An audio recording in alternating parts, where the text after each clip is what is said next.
സഹോദരന്മാരായ ഈ സബ് ഇൻസ്പെക്ടർമാരാണ് ഇപ്പോൾ മടിക്കയിലെ സംസാര വിഷയം. ചേട്ടനും അനുജനും എഞ്ചിനീയറിംഗ് പഠനത്തിന് ശേഷം ഒരുമിച്ച് PSC പഠനം തുടങ്ങി.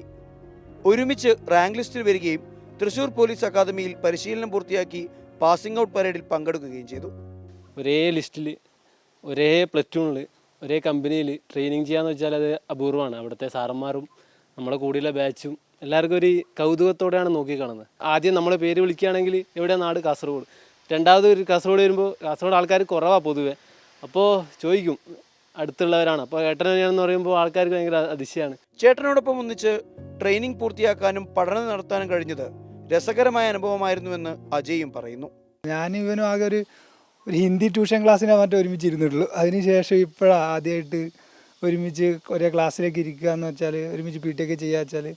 മക്കളിരുവരും DGPയിൽ നിന്നും മെഡലുകൾ കരസ്ഥമാക്കുമ്പോൾ സന്തോഷക്കണ്ണീരോടെയാണ് അമ്മയും അച്ഛനും ആ കാഴ്ച കണ്ടത്.